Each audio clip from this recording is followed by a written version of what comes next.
Сәлем достар, сіздермен бірге астрономия және технология каналы. Және достар, бүгін сіздермен бірге Шолпан планетасын зерттейтін боламыз.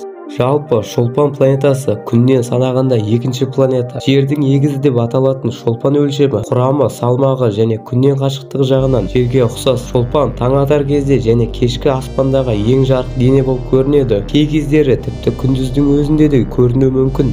Шолпанның салмағы мен тығыздығы. Шолпан күн жүйесіндегі үшінші кіші планета. Мұның диаметрі 12100 километрге тең. Салмағы жер салмағының 5-тен 4 бөлігіндей және тығыздығы жағынан жерге қарағанда кішкене төмен.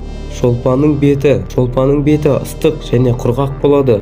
Планетаның шамамен 65%-ның мыңдаған жанартаулар мен жазықтар алып жат, ал қалған бөлігі таулар мен кратерлерге және төбешіктер алып жат. Максвелл Монтауы планетадағы ең биік нүкте болып табылады. Шолпанның айналым және шеңберлі қозғалысы. Шолпан күннен орташа